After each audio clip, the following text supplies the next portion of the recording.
अस्सलाम वालेकुम, welcome back to my channel Taraf Khan vlogs. I hope मेरी यूट्यूब फैमिली बिल्कुल ठीक ठाक होगी। अल्लाह का शुक्र है, मैं भी बिल्कुल ठीक हूँ।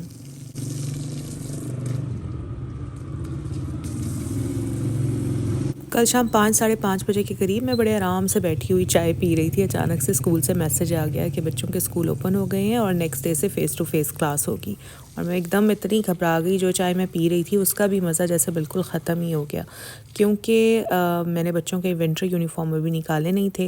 मेरे बच्चों का समर यूनिफॉर्म अलग होता है और विंटर यूनिफॉर्म अलग होता है, तो मैंने बिल्कुल ना उनके यूनिफॉर्म निकाले थे, ना अभी प्रेस किए थे। ब्लेज़र स्वेटर मैंने कुछ नहीं निकाला था, क्योंकि न्यूज़ में यही सुनने को मिला था और बल्कि स्कूल वालों ने भी हमें यही इन्फॉर्म किया था कि लाहौर में अभी स्कूल बंद रहेंगे।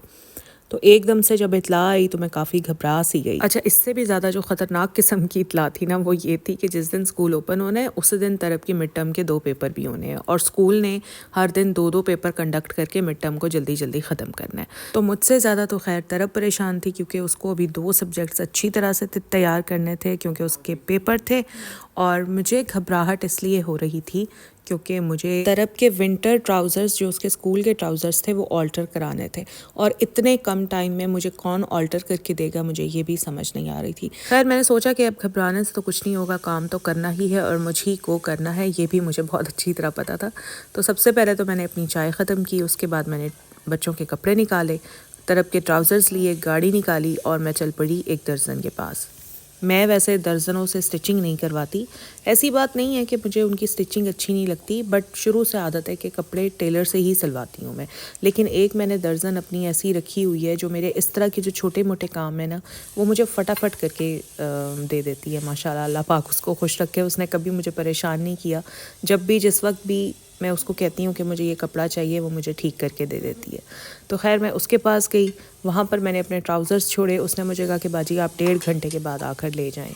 अच्छा जी, तो वहाँ मैंने ट्राउज़र्स छोड़े, उसके बाद मैं आ गई एक शॉप पर। मुझे कुछ ग्रोसरी आइटम्स लेने थे, क्योंकि ज़ाहिर है बच्चों ने स्कूल जाना था, तो उनके लंच के लिए मुझे कुछ चीज़ें बाय करनी थी, जैसे सैंडविचेस या बर्गर्स या रैप्स वगैरह मुझे उन्हें बच्चों को बनाकर देने होते हैं, तो मुझे उसका सामान लेना था। वो लेकर फिर मैं आ गई घर आते ही मैंने तरफ को थोड़ा सा पढ़ाना था, उसको मैंने पढ़ाया और उसके बाद मैंने बनाना था पुलाव, चिकन पुलाव, जिसकी तैयारी करके मेरी हेल्पर ने रखी हुई थी। बस मैंने जल्दी जल्दी फिर चिकन पुलाव बनाया, इतने में वो जो टाइम था वो पूरा हो गया। उसके बाद मैंने दोबारा गाड़ी निकाली है, मैं गई हूँ दर्जन के पास, वहाँ से मैंने तरफ के ट्राउज़र्स उठाए हैं, घर लेकर आई हूँ। तरफ के चारों यूनिफॉर्म मैंने प्रेस करके हैंग कर दिए। खैर फिर तरफ अपने पेपर की तैयारी वगैरह करने के बाद सो गई, बेटा भी टाइम पर सो गया था और मैं अपनी डायरी और अपना पेन लेकर बैठ गई, क्योंकि मेरी आदत है कि मैं अपनी सारी चीज़ें डायरी में नोट करती हूँ। तो जो भी मेरी चीज़ें थी जो नोट करने वाली थी वो मैंने नोट की। लहसुन अदरक का पेस्ट ख़त्म हो गया था, साथ के साथ मैंने वो बनाकर फ्रिज में रख दिया। उसके बाद मैंने हस्बैंड के लिए चिकन मैरिनेट करके फ्रीज़र में रखा।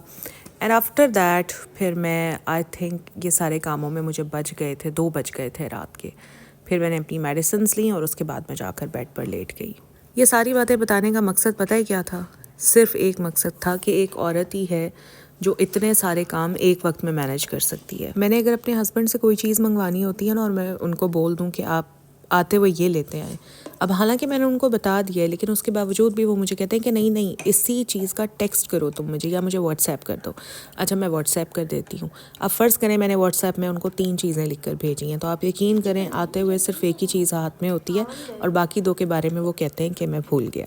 और सेम मेरे बेटे का भी यही हाल है। अगर मैं उसको सपोज़ कोई चीज़ लेने के लिए बाहर भेजती हूँ, मैंने उसको 2 चीज़ें बोली हैं, तो एक वो ले आएगा और दूसरी के बारे में वो मुझे कहता है कि सॉरी मम्मा, मैं लाना भूल गया।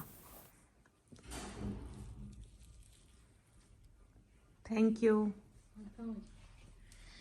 प्यारे है ना? हाँ, बहुत प्यारे हैं, थैंक यू।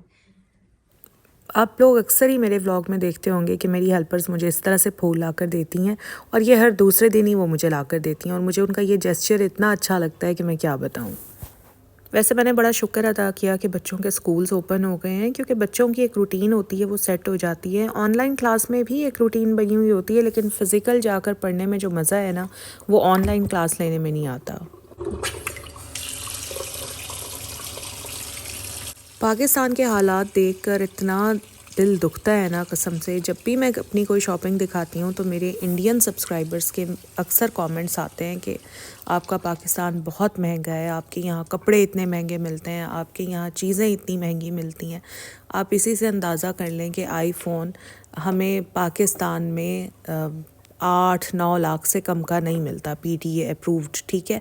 और वही आईफ़ोन इंडिया में आराम से आई थिंक 70 से 80 हज़ार में मिल जाता है। गर्मियों में पाकिस्तान में लाइट नहीं होती, सर्दियों में गैस नहीं होती, और अब तो गैस गर्मियों में भी नहीं होती। अब जैसे सर्दियां हैं, गीज़र चलाने की ज़रूरत पड़ती है, या इसके अलावा आगे और सर्दी आएगी तो हीटर्स भी ऑन करने होते हैं, तो गैस ही नहीं होगी। अब तो ना हीटर्स चलेंगे ना गीज़र चलेंगे। मैं सोच रही थी कि अपने हस्बैंड से कहूँगी कि गीज़र चलाने का तो कम से कम कोई बंदोबस्त करें, या कोई सिलेंडर ले आएँ, उसको गीज़र को उस सिलेंडर पे फिक्स कर दें, क्योंकि सर्दियों में गर्म पानी तो एक मतलब बेसिक नीड बन जाती है ना। और ये मैं आपको दिखा रही हूँ मेरे घर के साथ वाला प्लॉट, जो पहले खाली था और अब माशाल्लाह यहाँ पर घर बनना शुरू हो गया है। और इनकी कंस्ट्रक्शन की वजह से जो हमारे घर में शोर आता है ना, बस मैं आपको क्या बताऊँ। बहरहाल अल्लाह ताला ये जिसका भी घर है उनको मुबारक करें, आमीन।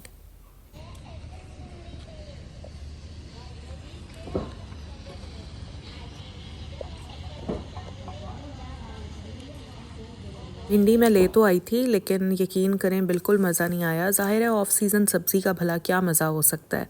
असल में डेली बेसिस पर चिकन पक पक के और पका पका के मुझे तो लगता है मैं ख़ुद भी कुकर ही बन गई हूँ। मुझे ना गोश्त इतना ज़्यादा पसंद नहीं है, मुझे सब्ज़ियाँ बहुत अच्छी लगती हैं, लेकिन मेरी मजबूरी है कि मेरे घर में कोई खाता ही नहीं, और अकेले ख़ुद के लिए पकाना मुझे बस टाइम वेस्ट करना ही लगता है, क्योंकि मैं ख़ुद डाइट पर होती हूँ। कभी कभी मैं 60 ग्राम की रोटी लेती हूँ दिन में या रात में। अब उसके लिए मैं क्या इतनी सी सब्ज़ी बनाऊँ। सब्ज़ी वाले के पास गई, भिंडी देखी तो थोड़ी सी मैंने ले ली थी। मैंने सोचा कि चलो बच्चे ना सही, मैं और मेरी हेल्पर्स तो भिंडी खा लेंगी ना। तो बस यहाँ पर भिंडी बन रही है। मैंने बना ली थी, लेकिन यकीन करें भिंडी के अंदर वो जायका नहीं था जिस तरह के भिंडी का जायका होता है। मुझे वैसे भिंडी बहुत पसंद है।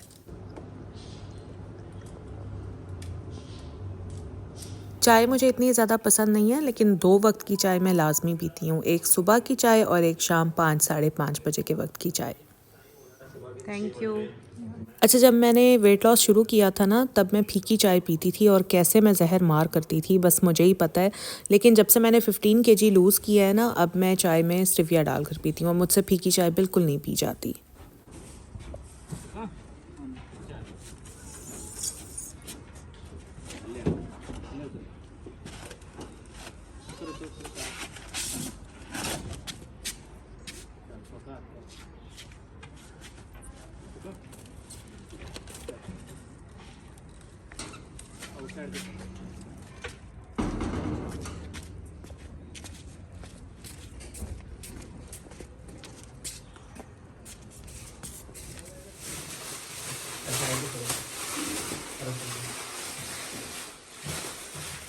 ये मस्जिद राज है जी, ठीक है।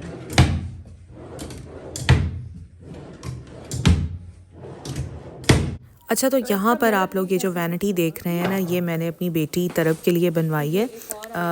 बस 5-6 दिन के बाद उसकी बर्थडे है माशाल्लाह। तो जब भी मेरे बेटे की या मेरी बेटी की बर्थडे आती है ना, तो मैं उनसे पहले ही पूछ लेती हूँ कि भाई क्या गिफ्ट चाहिए। जैसे अभी जब मेरे बेटे की बर्थडे आई थी तो मैंने उससे तकरीबन 15-20 दिन पहले ही पूछ लिया था तो कि क्या गिफ्ट चाहिए। तो उसने मुझे बोला था कि मामा मुझे गैलेक्सी वॉच चाहिए, तो मैंने उसको गैलेक्सी वॉच गिफ्ट की थी। और अभी तरब की बर्थडे आई तो मैंने तरब से पूछा कि आपको क्या चाहिए। तो तरब ना अपनी वही छोटी मोटी सी चीज़ें बता देती है, यूज़लेस चीज़ें होती हैं वो। तो मैंने तरब को कहा कि तरब ऐसा करते हैं कि मैं आपको वैनिटी बनवा देती हूँ, आप माशाल्लाह बड़ी भी हो रही हो, आपकी ज़रूरत भी है, तो ये आपका बर्थडे गिफ्ट भी हो जाएगा और आपके पास आपकी वैनिटी भी आ जाएगी। क्योंकि अब तरब के भी माशाल्लाह इतनी चीज़ें हो गई हैं और तरब की सारी चीज़ें मेरी वैनिटी में पड़ी होती हैं, तो हमारी चीज़ें ना मिक्सअप हो जाती हैं। तो अब मैंने तरब को उसका जो बर्थडे गिफ्ट है वो ये वैनिटी बनवा के दी है। उसके साथ मैंने ये स्टूल भी बनवाया है है और स्टूल का कलर पिंक है क्योंकि ये तरफ की फरमाइश पर ही मैंने पिंक रखवाया था। और ये जो तरफ की वैनिटी है विद स्टूल ये बनी है जी 48,000 की। और माशाल्लाह माशाल्लाह मेरी बेटी अपनी वैनिटी देखकर इतनी एक्साइटेड हो रही थी, उसका बस नहीं चल रहा था कि अभी वो नीचे से सारी चीज़ें लाए और इस वैनिटी में सेट कर ले। तो मैंने उसको कहा कि थोड़ा बेटा अभी आप सब्र करो, अभी पेपर की तैयारी करो, जब कल पेपर दे दोगी तो फिर आकर इसमें सेट कर लेना। अभी वैनिटी पर जो मिरर है वो मैंने ऐसे ही रख दिया है क्योंकि ये मिरर वॉल में फ़िक्स होना है। और ये जो डिलीवरी देने के लिए आए थे इनके साथ कारपेंटर नहीं आया था, जिसकी वजह से ये मिरर वॉल में फ़िक्स नहीं हो सका। खैर ये कारपेंटर का बुलाना ज़रूरी नहीं है, मैं अपने इलेक्ट्रीशियन को बुलाऊंगी, सिर्फ एक हुक ही लगाना है और उसके बाद ये शीशा उस हुक में वॉल में फ़िक्स हो जाएगा। तो कैसी लगी आप लोगों को मेरी बेटी की वैनिटी, मुझे कमेंट में ज़रूर बताइएगा। मुझे सिंपल और कॉम्पैक्ट चीज़ें ज़्यादा अच्छी लगती हैं, इसीलिए उसकी एज के हिसाब से मैंने इसी तरह की वैनिटी बनवाई है। इंशाल्लाह और बड़ी हो जाएगी तो फिर ज़्यादा ड्रॉर्स वाली वैनिटी मैं इसको बनवा दूँगी। अभी जितनी तरफ की एज है उसके हिसाब से मुझे ये काफ़ी लग रही थी।